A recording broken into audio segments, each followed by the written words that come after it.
कि उत्पत्ति के आधार पर शब्द के कितने भेद होते हैं। यहाँ पर उत्पत्ति का आधार पूछा जा रहा है, तो कहाँ से शब्द उत्पन्न होते हैं। तो उत्पत्ति के आधार पर जो शब्द के भेदों की संख्या है वो कुल 4 शब्द के भेद हैं, जिसमें से तत्सम, तद्भव, देशज और विदेशज, ये 4 शब्द आते हैं जो उत्पत्ति के आधार पर शब्द के 4 प्रमुख भेद है या 4 प्रमुख प्रकार है, उसमें यह जाने जाते हैं। यानी इस प्रश्न का ऑप्शन नंबर बी सबसे सही जवाब होगा। अगला है कि संस्कृत में ऐसे शब्द जिसे हम ज्यों का त्यों प्रयोग में लाते हैं वह शब्द क्या कहलाता है। तो चूंकि यहाँ पर हम हिंदी व्याकरण में ये पढ़ रहे हैं कि ऐसे शब्द जो मतलब उत्पत्ति के आधार पर शब्द के बारे में देख रहे हैं, तो उत्पत्ति के आधार पर 4 प्रकार के शब्द माना गया है, एक तत्सम, तद्भव, देशज और विदेशज। तो जो शब्द संस्कृत भाषा से, चूँकि हिंदी से पुरानी भाषा संस्कृत है और संस्कृत से ही हिंदी भाषा का जन्म हुआ है, तो जो शब्द संस्कृत के शब्द हैं उसे हूबहू संस्कृत के शब्द को ज्यों का त्यों या हूबहू हम जब हिंदी में प्रयोग करना शुरू करते हैं तो वे सारे शब्द जो हैं तत्सम शब्द कहलाते हैं।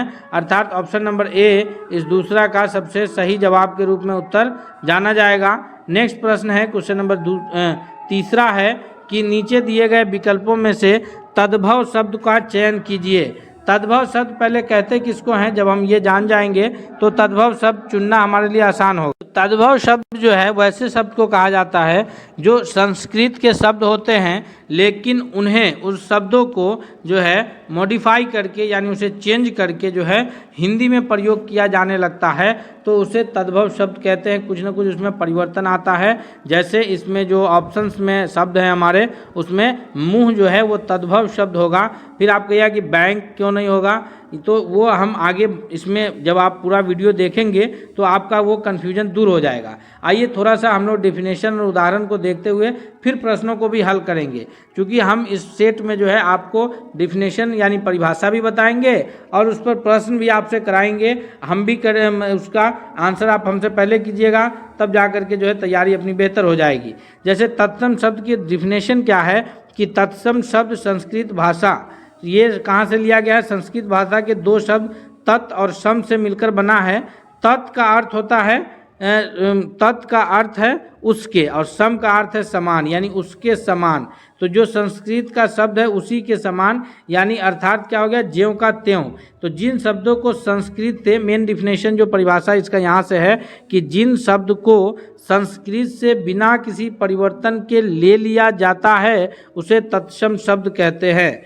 यहाँ से मेन परिभाषा हुआ कि जिन शब्द को संस्कृत के बिना किसी परिवर्तन के यानी उसमें बिना कोई चेंज किए जो शब्द संस्कृत भाषा में लिखा जाता है, उसी शब्द को जब हम हिंदी भाषा में लिखना शुरू करते हैं तो वे सारे शब्द जो है तत्सम कहलाते हैं। जैसे अग्नि, ये आग के लिए अगर हम हिंदी में अग्नि लिख रहे हैं तो वो ऐसा नहीं कि गलत हो जाएगा, वो हिंदी में भी अग्नि पढ़ा जाएगा, लेकिन वो अग्नि क्या रहेगा, वो तत्सम शब्द रहेगा। आम के लिए आम्र, अमूल्य, चंद्र, क्षेत्र, अज्ञान, अंधकार आदि ये सारे जो शब्द हैं ये सभी संस्कृत में प्रयुक्त होने वाले शब्द हैं और इसको हम लोग हूबहू बिना इसमें कोई परिवर्तन किए हुए सीधा इसका प्रयोग हिंदी में कर देते हैं। तो ये सारे शब्द जो है तत्सम शब्द कहलाते हैं। अब नेक्स्ट है कि तद्भव। तो तद्भव किसको कहेंगे कि तत्सम शब्दों में समय और परिस्थिति के कारण, यानी कुछ भी जो भी परिस्थिति रही हो और जो भी समय के हिसाब से जो परिस्थिति रही हो उसके कारण अगर उसमें कुछ परिवर्तन हो, उस परिवर्तन होने के बाद जो नया शब्द बनता है वही शब्द कहलाता है तद्भव। इन शब्दों की यात्रा संस्कृत से आरंभ होकर पाली, प्राकृत और अपभ्रंश भाषाओं के प्रभाव से होकर गुजरी चली आ रही है। यानी जैसे अगर हम लोग इसका देखें कि मुख जो है यह संस्कृत का शब्द है, उसके लिए हिंदी में मुंह इस्तेमाल होना शुरू हुआ। ग्राम जो है यह संस्कृत का शब्द है ग्राम, और इसके लिए हिंदी में गांव लिखना शुरू हुआ। दुग्ध जो है यह संस्कृत का शब्द है और हिंदी में इसके लिए दूध लिखना शुरू हुआ। भ्रातृ जो है यह संस्कृत का शब्द है, हिंदी में अब इसे भाई लिखना शुरू हुआ। तो ये जो सारे शब्द आए कौन कौन, मुख, गांव, दूध, भाई, जिस शब्द के लिए संस्कृत में कोई और शब्द यूज हो रहा है और उस शब्द का हिंदी में कोई और शब्द यूज हो रहा है, तो ये सारे शब्द जो है तद्भव शब्द कहलाएंगे। क्योंकि मुंह का संस्कृत मुख होता है, गांव के संस्कृत में ग्राम लिखा जाता है, लेकिन हम हिंदी में गांव लिखते हैं। तो हालांकि ये सारे शब्द लिए संस्कृत से ही गए हैं। कहाँ से लिए गए हैं? संस्कृत से ही लिए गए हैं, लेकिन हम इसे हूबहू न लिख करके जो है परिस्थिति के अनुसार बदल करके अब मुख को मुंह लिखने लगे, ग्राम को गांव लिखने लगे, दुग्ध को दूध लिखने लगे। तो ये सारे शब्द जो है तद्भव शब्द कहलाएंगे। नेक्स्ट है देशज। देशज किसको कहते हैं? तो देशज का मतलब ही है देशी, यानी अपना स्थानीय, अपने देश में उपजा हुआ। तो वे शब्द जो स्थानीय भाषा से निकलते हैं होते हैं, ये देश के विभिन्न बोलियों से लिए जाते हैं, यानी जो आम बोलचाल की भाषा में हम लोग जिस शब्द का प्रयोग करते हैं, और उसे ही अगर हम हिंदी साहित्य में यानी हिंदी भाषा में जब लिखना शुरू कर देते हैं ना, तो वो शब्द जो है देशज शब्द के अंतर्गत आ जाते हैं। जैसे मान लीजिए कि ये सारे शब्द जैसे लोटा है, जो हम लोग पानी वानी रखने के लिए लोटा इस्तेमाल करते हैं, कटोरा है, डोंगा है, डिबिया है जो अंधकार दूर करने के लिए बनाते हैं, खिचड़ी है, खिड़की है, पगड़ी है, चिड़िया है, जूता है, तेंदुआ है, फुनगी है, किसी पेड़ के जो सबसे ऊंची चोटी होती है उसको हम लोग फुनगी कह देते हैं, कलाई है।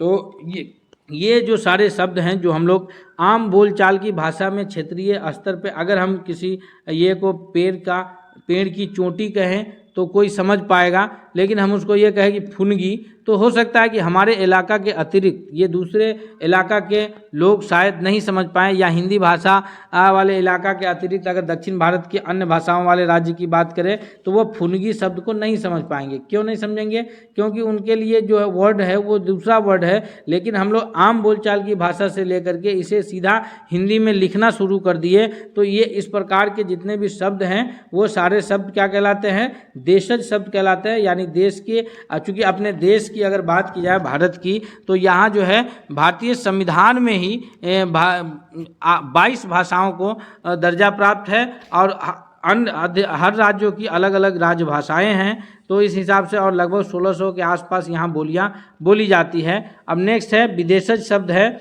विदेशज शब्द किसको कहेंगे? तो विदेशज शब्द से ही यहाँ पर क्लियर हो रहा है कि ये विदेश का शब्द होगा, यानी अपने भाषा का इसमें कोई योगदान नहीं होगा।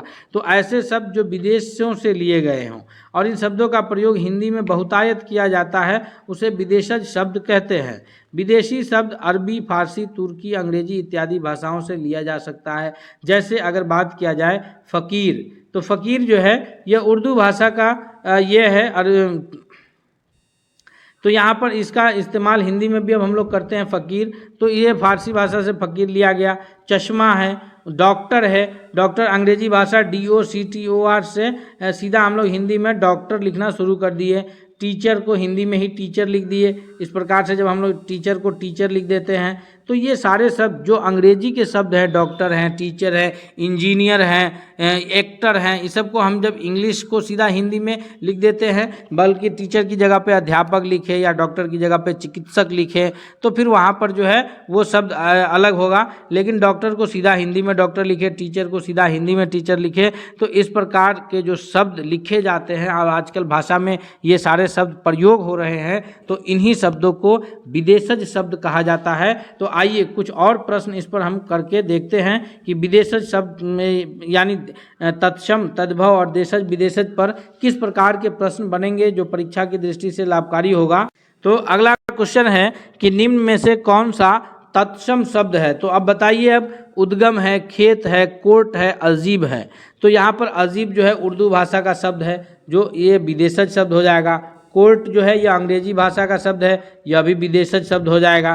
खेत अपने आम बोलचाल की भाषा में हम लोग खेत को प्रयोग करते हैं, देशज शब्द हो जाएगा। तो उद्गम जो है यानी आरंभ जहाँ से शुरू होता है, जिसके लिए उद्गम शब्द इस्तेमाल संस्कृत में होता है, और उद्गम हूबहू हम हिंदी में उसका इस्तेमाल कर रहे हैं, तो उद्गम शब्द क्या हो जाएगा? उद्गम शब्द जो है वह तत्सम हो जाएगा। ऑप्शन नंबर चौथा का ए सबसे सही जवाब होगा। नेक्स्ट सवाल है कि अपील शब्द कौन सा है? यानी अपील तत्सम है, तद्भव है, देशज है या फिर विदेशज है? तो इस पांचवा के लिए क्या हो जाएगा?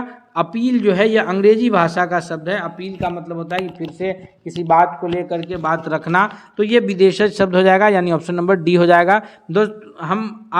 दोस्तों हम आपको बता दें कि इसमें जो है हम आपके लिए यानी जो उत्पत्ति के आधार पर भाषा के शब्द के जो 4 रूप हैं, तत्सम, तद्भव, देशज, विदेशज, उसको भी कवर कर रहे हैं और रूढ़, यौगिक, यौगरूट को भी आगे कवर करेंगे इसी वीडियो में।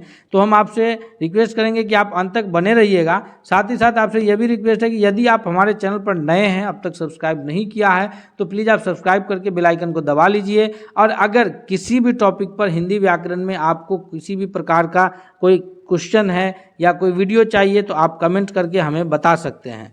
सवाल है कि मगही शब्द क्या है, यानी मगही शब्द जो है वो तत्सम, तद्भव, देशज, विदेशज में से कौन सा है? तो इसका जो सही जवाब होगा 6ठा नंबर प्रश्न के लिए वह हो जाएगा ऑप्शन नंबर बी, कि यह तद्भव शब्द है, यानी संस्कृत में मगधी लिखा जाता है, अब उसे मगही जो है हम हिंदी में लिखते हैं, तो ये तत्सम शब्द हो गया, तद्भव हो गया। आगे है कि संधि शब्द क्या है? संधि का अर्थ होता है एक मिलन, यानी एक दूसरे से मेल मिलाप करना। तो यहाँ पर संधि जो है यह संस्कृत से लिया गया शब्द है, सीधा हिंदी भाषा में इसका प्रयोग कर रहे हैं, तो यह तत्सम शब्द हो जाएगा, यानी ऑप्शन नंबर ए इसका सही जवाब हो जाएगा। क्वेश्चन नंबर 8वां है कि लोटा शब्द है। तो लोटा शब्द तो हम लोग आम बोलचाल की भाषा में जो पानी रखने, पीने या फिर मतलब के लिए इस्तेमाल करते हैं, तो वो लोटा शब्द का प्रयोग किया जाता है। तो इसके लिए ऑप्शन नंबर सी सही हो जाएगा, क्योंकि यह हम लोग की क्षेत्रीय भाषा बोली का लिया गया शब्द है, यानी यह देशज शब्द हुआ। नेक्स्ट सवाल की ओर बढ़ते हैं। सवाल है कि निम्न में से तत्सम शब्द का चयन कीजिए। तत्सम शब्द कहते किसको हैं? तो तत्सम शब्द अभी हम लोग किए हैं कि जो संस्कृत से लिया गया शब्द है। तो हम देखेंगे बारात, वर्षा, हाथी, आयु, इसमें से कौन सा शब्द है? तो यहाँ पर ध्यान से देखिए, तो वर्षा जो है यह संस्कृत से लिया गया शब्द है, जो कि तत्सम शब्द कहलाएगा। अगर हम लोग बारिश कहें तो बारिश जो है यह उर्दू का शब्द है, तो विदेशज शब्द हो जाएगा। तो इस प्रकार जो है तत्सम, तद्भव से हम लोग चयन उसको अलग अलग कर सकते हैं। नेक्स्ट है कि नीचे दिए गए विकल्पों में से हमें तद्भव शब्द को चुनना है। तो यहाँ पर बैंक जो है यह तो विदेशज शब्द हो जाएगा, तो यहाँ पर तद्भव क्या हो जाएगा? मुंह, ऑप्शन नंबर बी इसका सबसे करेक्ट आंसर हो जाएगा। अब है मजिस्ट्रेट शब्द क्या है? तो मजिस्ट्रेट जो है यह बोलने से ही स्पष्ट हो रहा है कि यह जो शब्द है यह अंग्रेजी भाषा का शब्द है। मजिस्ट्रेट का मतलब हो गया कि न्यायाधीश जिसको कहते हैं। तो यहाँ पर क्या हो जाएगा? हिंदी न्यायाधीश होता है, मजिस्ट्रेट अंग्रेजी वर्ड है, इसको हम लोग सीधा हिंदी में अब इस्तेमाल कर रहे हैं, मजिस्ट्रेट लिख रहे हैं, यानी यह विदेशज शब्द हो गया। ऑप्शन नंबर इसके लिए डी करेक्ट आंसर हो गया। नेक्स्ट आगे बढ़ते हैं कि स्वतंत्र, अब आगे जो आया हमारा कि स्वतंत्र सत्ता धारण न करने वाले शब्द क्या कहलाते हैं, यानी अब जो हम लोग शब्द को देखेंगे वह बनावट, उसकी रचना के आधार पर शब्द किस प्रकार के होते हैं और कितने प्रकार के होते हैं उसको देखेंगे। तो स्वतंत्र सत्ता धारण न करने वाले जो भी शब्द हैं वह शब्द कहलाते हैं क्या? रूढ़ शब्द या यौगिक शब्द या यौगरूट शब्द। तो इसका यौगिक कहलाता है, ऑप्शन नंबर बी इसका सही जवाब होगा। नेक्स्ट है कि अब देखते हैं कि बनावट के आधार पर जो शब्द के 3 रूप हैं जिसको रूढ़, यौगिक और यौगरूट के नाम से जाना जाता है। क्या क्या नाम से जानते हैं? रूढ़, यौगिक और यौगरूट। उसका भी हम लोग अभी परिभाषा देखेंगे और फिर उसके बाद जो है हम उसको रूढ़, यौगिक, यौगरूट का पे कुछ प्रैक्टिस क्वेश्चन करेंगे, जैसे तत्सम, तद्भव पे किए हैं, ताकि कुछ भी हमारा आगे परीक्षा की दृष्टि से सब कुछ तैयारी सही रहे। रूढ़ शब्द कहते किसको हैं?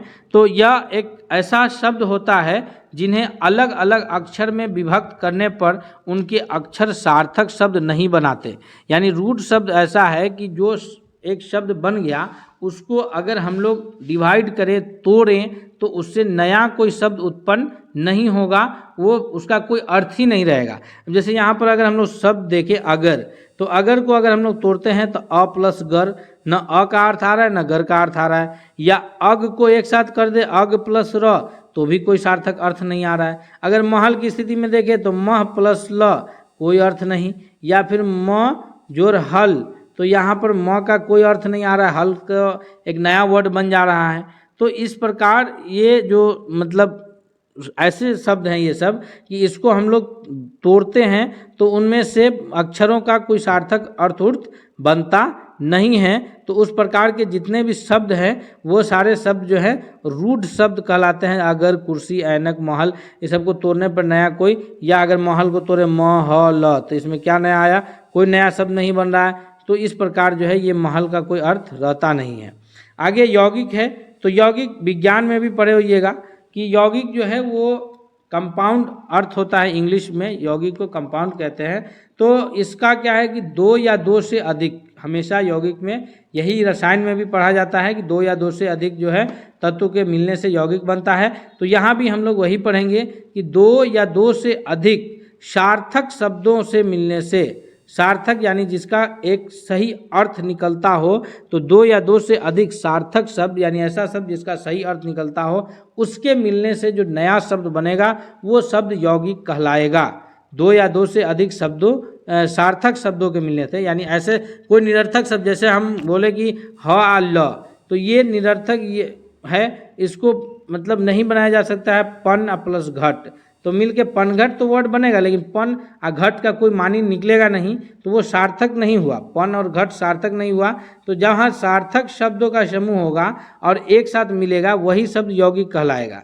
जैसे विद्यालय, दो सार्थक शब्द कौन कौन है, विद्या प्लस आलय, आलय का अर्थ होता है जगह, यानी विद्या हासिल करने का जो जगह है वो विद्यालय कहलाएगा। विद्या एक अपने में आप में शब्द है और आलय भी एक शब्द है जिसका अर्थ होता है जगह। तो विद्यालय उस वैसे जगहों को कहा गया जो जहाँ जाकर के हम शिक्षा हासिल करते हैं, विद्या हासिल करते हैं।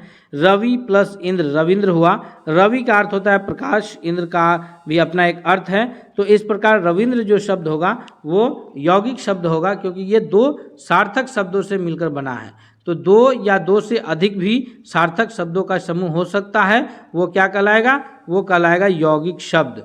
नेक्स्ट है यौगरूट शब्द, जो बनावट की दृष्टि से शब्दों का जो रूप है उसका जो तीसरा रूप है यौगरूट शब्द। यौगरूट शब्द का तात्पर्य ऐसे शब्दों से होता है जो दो शब्दों के मिलकर बनता है, लेकिन बनने के बाद अन्य किसी तीसरे अर्थ बताने लगता है। यानी दो शब्द से मिलकर के बना, लेकिन जब बना, जैसे नील प्लस कंठ, तो नील एक शब्द है और कंठ भी एक शब्द है, लेकिन इस शब्द से जब बना नीलकंठ तो फिर एक तीसरे का अर्थ बताने लगा। यानी नीलकंठ का अर्थ हो गया महादेव, जो नीला है, जिस कंठ जिसका, नीलकंठ महादेव के लिए कहा जाता है। दशानन रावण के लिए कहा जाता है। दशानन का अर्थ क्या होता है, 10 है जिसका सर। गिरिधर जो है यह कृष्ण जी के लिए कहा जाता है। पर्वत को जो धारण करते हैं, गिरिधर, गिरि माने होता है पहाड़, पर्वत, तो गिरिधर यानी पर्वत को धारण करने वाला। लंबोदर यानी लंबा है पेट जिसका, यह गणेश जी के लिए आता है। त्रिनेत्र, 3 नेत्र हैं जिसके, जो शिव जी के लिए आता है। तो इस प्रकार यानी ये जो सारे शब्द हैं, नीलकंठ, दशानन, गिरिधर, लंबोदर, त्रिनेत्र, ये सारे शब्द दो सार्थक शब्दों के समूह से बना है। लेकिन जब ये शब्द बने हैं तो इसका अर्थ ही बिल्कुल चेंज हो गया। तो इस प्रकार जो है ये सारे शब्द जो है यौगरूट शब्द कहलाएंगे। हम दोस्तों इस पर भी कुछ प्रश्न को करते हैं ताकि कोई कन्फ्यूजन आपका बाकी नहीं रहे, इसलिए हम आपसे रिक्वेस्ट करते हैं बार बार कि यदि आप हमारे चैनल पर नए हैं तो सब्सक्राइब जरूर कर लीजिएगा और वीडियो पसंद आए तो लाइक करना नहीं भूलिएगा। सवाल है कि निम्न में से कौन रूढ़ शब्द है, यानी हमको ऐसे शब्द को खोजना है कि जिसको हम अलग अलग करेंगे तो उसका कोई सार्थक अर्थ बचेगा नहीं। तो इसमें वाचनालय है, समतल है, सम प्लस तल अलग अलग हो सकता है, विद्यालय हो सकता है। लेकिन पशु एक ऐसा शब्द है जिसको अलग करेंगे तो प प्लस शु, इसका कोई अर्थ बनेगा ही नहीं। तो पशु शब्द जो है वो रूढ़ शब्द क्या कहलाएगा, ऑप्शन नंबर डी सही जवाब हो जाएगा। क्वेश्चन नंबर 14 है कि शब्द रचना के आधार पर बताइए कि कौन सा शब्द यौगरूढ़ है, यानी पवित्र, पाक साफ वाला, कुशल, विनिमय, जलज। तो यहाँ पर शब्द रचना के हिसाब से अगर ध्यान से देखिएगा चारों ऑप्शंस को, तो इसमें जलज जो है यानी जल में पलने वाला जो पौधा है तो वो जलज के नाम से जाना जाता है। इस प्रकार ऑप्शन नंबर डी जो है यह शब्द यौगरूढ़ शब्द के रूप में जाना जाएगा। नेक्स्ट है कि निम्न में से कौन यौगिक शब्द है, यानी किस शब्द में दो या दो से अधिक सार्थक शब्दों का समूह मिला है। तो अगर ध्यान से देखिए, लेखक, पुस्तक और योगी को छोड़ के विद्यालय को अगर देखा जाए तो विद्या प्लस आलय यानी विद्या हासिल करने का जगह विद्यालय यौगिक शब्द हुआ। ऑप्शन नंबर सी इसका सही जवाब के रूप में उत्तर जाना जाएगा। नेक्स्ट सवाल है क्वेश्चन नंबर 16 है कि जिस शब्द से कई सार्थक खंड हो सके उसे क्या कहते हैं। तो जिस शब्द से कई सार्थक खंड हो सके यानी ऐसा खंड हो जिसका अर्थ हम सही से बता सकें उसको कहते हैं क्या, 16 का ऑप्शन नंबर बी यानी यौगिक शब्द कहते हैं। सार्थक खंड नहीं होगा तो रूढ़ शब्द कहलाएगा, और यौगरूढ़ जो है वो दो शब्दों का ऐसा समूह होगा जो एक तीसरा अर्थ देता होगा। नेक्स्ट सवाल की ओर बढ़ते हैं। सवाल है 17 कि कमल किस प्रकार का शब्द है। कमल जो है यहाँ पर ध्यान से अगर देखा जाए तो इसमें क म ल कमल, इसको अगर अलग करते हैं तो क प्लस मल फिर भी कोई शब्द नहीं बन रहा है, या क म ल करते हैं तो भी कोई शब्द नहीं बन रहा है। तो इस प्रकार यह रूट शब्द आ जाएगा, यानी 17वां का ऑप्शन नंबर ए सबसे सही जवाब के रूप में उत्तर जाना जाएगा। नेक्स्ट सवाल है कि पाकशाला किस प्रकार का शब्द है। तो पाकशाला यहाँ पर अगर हम लोग थोड़ा सा इसको शब्द को विभेद करें तो पाकशाला यानी ऐसा जगह जहाँ पर जो है खाना बनाने का कार्य होता हो उसको पाकशाला के नाम से जानते हैं। तो ये ऑप्शन नंबर बी हो जाएगा कि यह यौगिक शब्द है, क्योंकि पाक मतलब खाने से संबंधित सामान और शाला पाकशाला जहाँ खाना बनाया जाता है, रसोई घर के लिए पाकशाला भी इस्तेमाल होता है। तो इस प्रकार यह यौगिक शब्द हो गया। नेक्स्ट है कि दशानन किस प्रकार का शब्द है। दशानन जिसको 10 सर वाले जो रावण के लिए इस्तेमाल होता है दशानन, तो यह इसका अर्थ ही अलग है। 10 सर वाला दशानन कहलाएगा, लेकिन चूंकि यह तीसरा रावण के लिए इस्तेमाल होने वाला शब्द है तो इस प्रकार ये क्या हो जाएगा, यह यौगरूढ़ शब्द हो जाएगा, यानी ऑप्शन नंबर सी इसका सही जवाब हो जाएगा। अगला प्रश्न है कि निम्न में से कौन रूढ़ शब्द है। तो रूढ़ शब्द अगर ध्यान से देखा जाए तो यहाँ जो है 20वां का डी हो जाएगा कि पशु जो है वो रूढ़ शब्द है। दोस्तों इस प्रकार अभी हम जो है ये शब्द को उत्पत्ति के आधार पर, जो कि तत्सम तद्भव द्वेषज विदेशज था, उस पर भी प्रश्न के साथ देखे हैं, और जो बनावट के आधार पर रूढ़ यौगिक यौगरूढ़ है उसको भी हम अभी देखे हैं। तो हम उम्मीद करते हैं कि आपके परीक्षा की दृष्टि से बहुत लाभकारी साबित होगा। इसलिए चलते चलते रिक्वेस्ट है कि आप वीडियो को लाइक कीजिए, और अगर आप चैनल पर नए हैं तो सब्सक्राइब करना नहीं भूलिएगा। पसंद आया तो दोस्तों के भी शेयर कीजिए। मिलते हैं अगले सेट के साथ बहुत जल्द। तब तक के लिए धन्यवाद।